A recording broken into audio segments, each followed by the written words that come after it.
नमः संस्कृताय मित्रों, आप सभी का अपना यूट्यूब चैनल विजय हुए क्लासेस में जुड़ने के लिए सभी को बहुत बहुत धन्यवाद।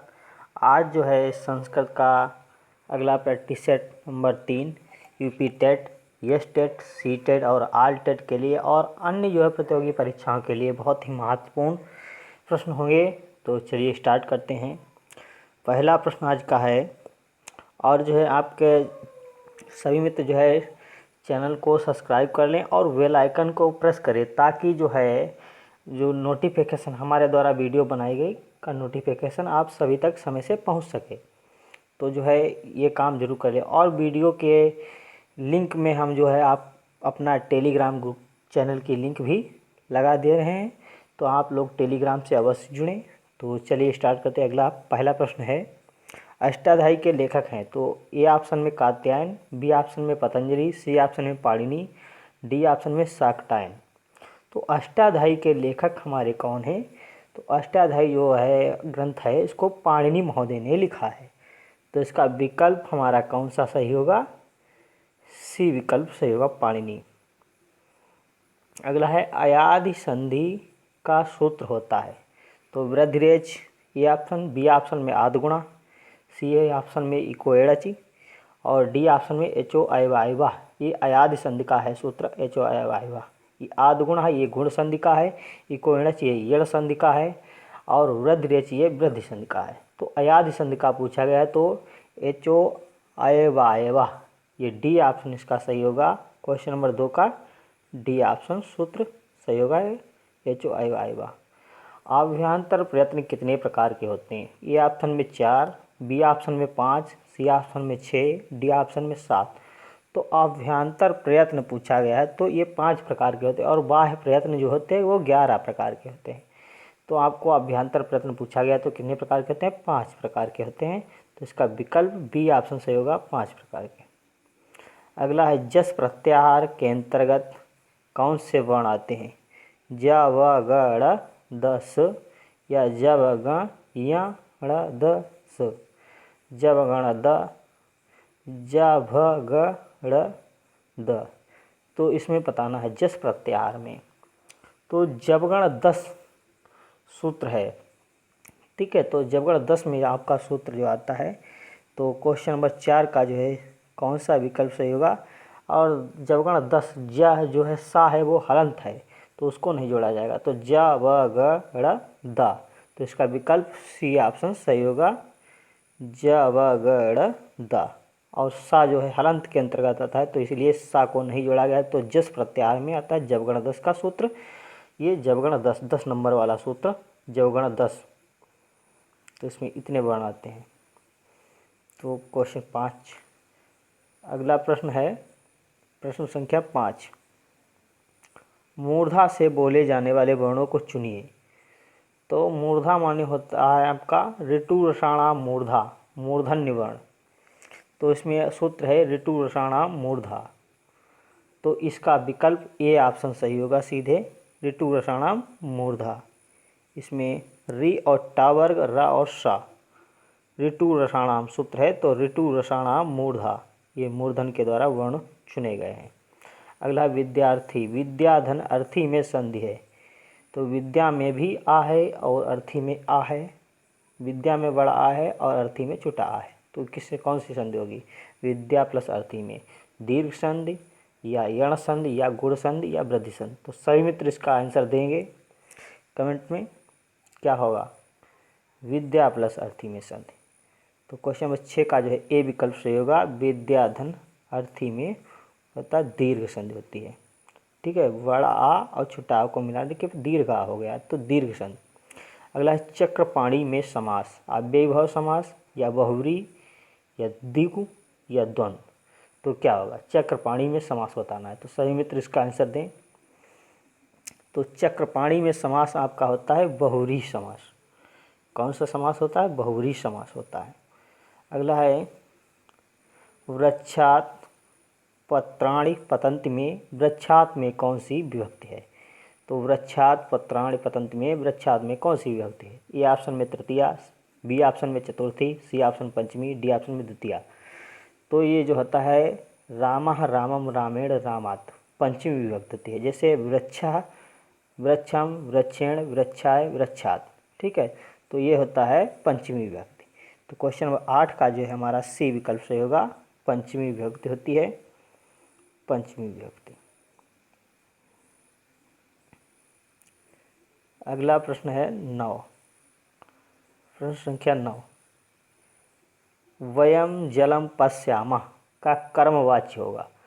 तो वयम जलम पश्यामः का कर्मवाच्य बनाना है। अस्माभिः जलम पास्यते, मया जलम पास्यते, मह्यम जलम पिबति, अहम जलम पीवामि। तो क्वेश्चन नंबर 9 का जो है वयम का होता है अस्माभिः तृतीया में, तो अस्माभिः जलम पास्यते, ये विकल्प इसका सही होगा, कर्मवाच्य बनेगा अहम जलम पास्यते, इसका ए विकल्प सही होगा।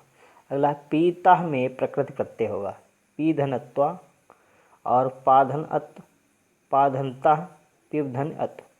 तो पीतः में प्रकृति प्रत्यय बताना है। क्वेश्चन नंबर 10, तो पाधन अत प्रत्यय होगा, पीत्वा बनता है पीता। ठीक है, तो इसका क्वेश्चन नंबर 10 का जो है विकल्प बी सही होगा, पाधन अत प्रत्यय लगाकर बनता है पीता। अगला है दृश्य धातु विधिलिंग लकार मध्यम पुरुष बहुवचन का रूप होगा। दृश्य धातु विधिलिंग लकार मध्यम पुरुष बहुवचन का रूप होगा। तो पश्येताम, पश्येत, पश्येत और पश्येयम।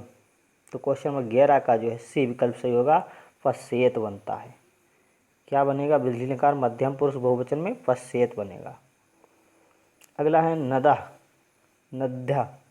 ठीक है, नद्या पद नदी शब्द के किस विभक्ति एवं वचन का रूप है? प्रथमा एक वचन, द्वितीय बहुवचन या प्रथमा बहुवचन, तृतीय बहुवचन। तो सभी मित्र देंगे नद्या शब्द जो है नदी शब्द के किस विभक्ति एवं वचन में बनता है। तो क्वेश्चन नंबर 12, तो नद्या नदी, नदी भी, नदीभ्याम, नदीभ्याम, नदीनाम, नदीसु, हे नदी। ठीक है, तो हे नद्या बनता है। तो क्वेश्चन नंबर 12 का जो है सी विकल्प सही होगा, प्रथमा बहुवचन में बनता है नद्या। ठीक है, तो क्वेश्चन 12 पूरा हुआ। अगला क्वेश्चन नंबर 13, 19 को संस्कृत में कहेंगे नवदश, उनविंशति, एकोनविंशति, उपरोक्त सभी। तो संस्कृत में जो है 19 को क्या कहेंगे? तो क्वेश्चन नंबर 13 का जो है डी विकल्प सही होगा, सभी। इसको नवदश भी कहते हैं, उनविंशति भी कहते हैं और एकोनविंशति भी कहते हैं। ठीक है, तो 20 में एक कम एकोनविंशति, तो इसका उपयुक्त सभी, डी ऑप्शन सही होगा। अगला है 14, निम्नलिखित में कौन शब्द उपसर्ग नहीं है? प्रा, बी ऑप्शन में परा, सी ऑप्शन में सम, डी ऑप्शन में अम। तो 14 का जो है प्रा, परा और सम ये उपसर्ग हैं, लेकिन अम उपसर्ग नहीं है। तो इसका डी विकल्प सही होगा, अम उपसर्ग नहीं है।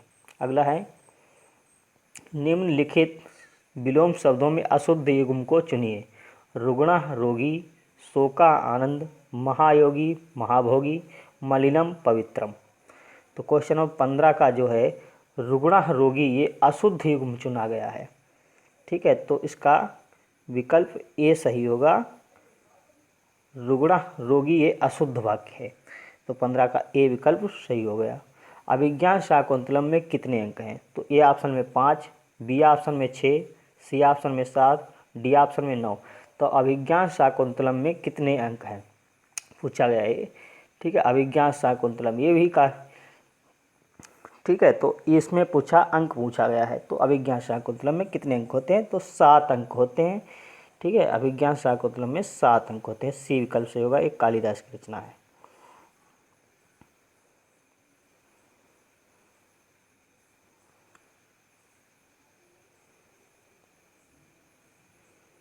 ठीक, अगला है 17, वाक्यम रसात्मकम काव्यम किस आचार्य का काव्य लक्षण है?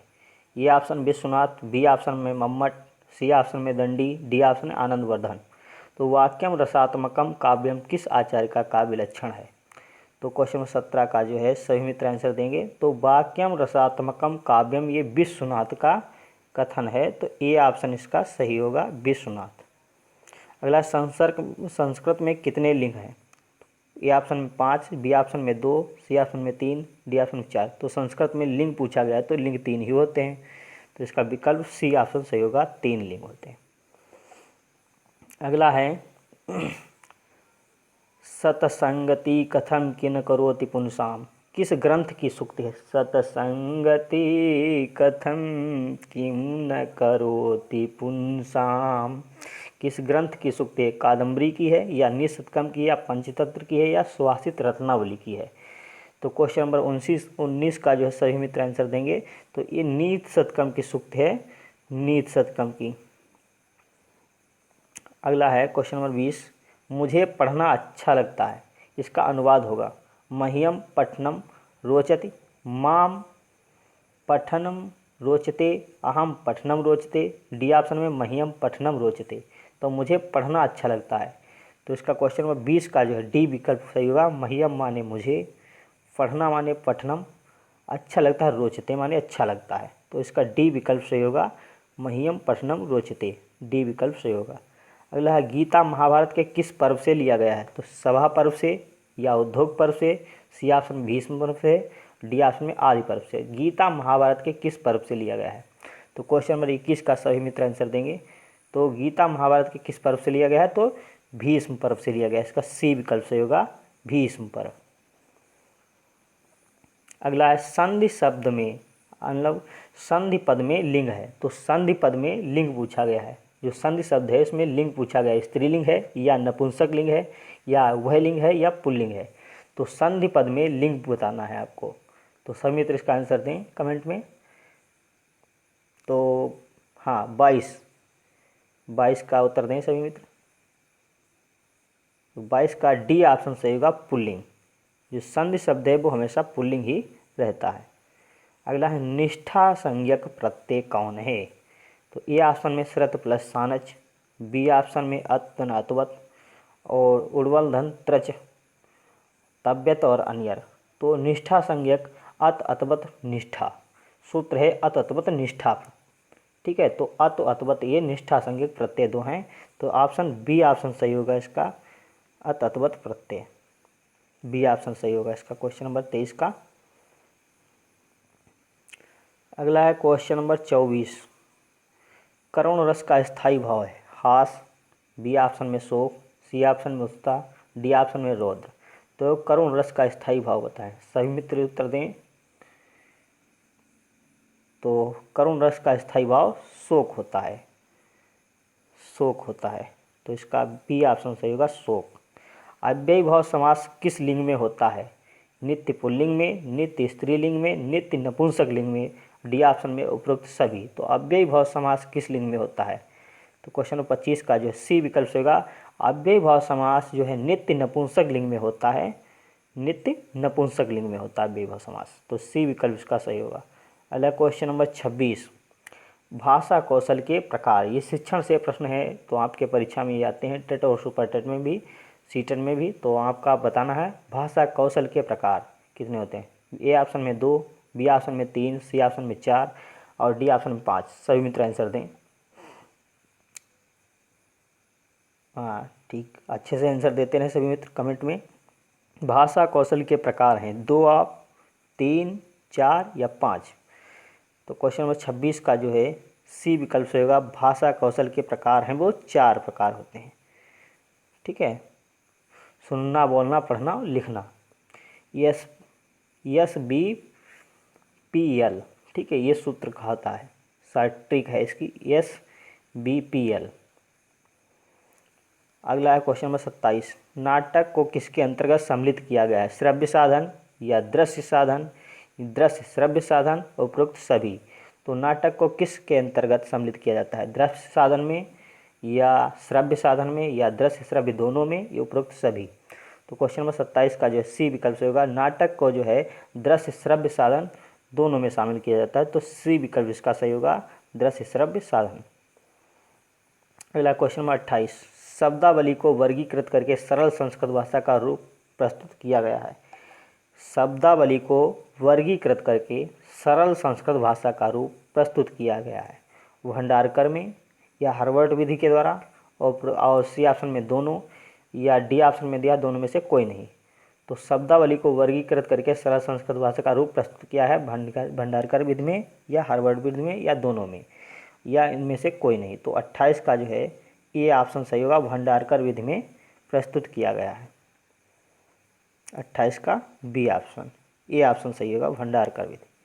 अगला है क्वेश्चन नंबर 29, इवान पावलोव ने रिसर्च किया था बिल्ली पर, और बी ऑप्शन में कुत्ता पर, सी ऑप्शन छिपकली, और डी ऑप्शन उपरोक्त सभी। तो छिपकली नहीं होगा। इवान पावलोव ने रिसर्च किया था तो वो है कुत्ता पर किया था, कुत्ता की लार पर। तो इसका बी विकल्प सही होगा। अगला, व्याकरण शिक्षण का उद्देश्य है शब्दों के विभिन्न रूपों का ज्ञान प्रदान करना, छात्रों की तर्क शक्ति एवं रचनात्मक वृत्ति का विकास करना, सी ऑप्शन में दिया है शुद्ध वाक्य रचना की योग्यता को प्रदान करना, और उपयुक्त सभी। तो व्याकरण शिक्षण का उद्देश्य बताया गया है शब्दों के विभिन्न रूपों का ज्ञान प्रदान करना, छात्रों की तर्क शक्ति एवं रचनात्मक वृत्ति का विकास करना, शुद्ध वाक्य रचना की योग्यता को प्रदान करना, उपयुक्त सभी। तो व्याकरण शिक्षण का उद्देश्य ये सभी होगा।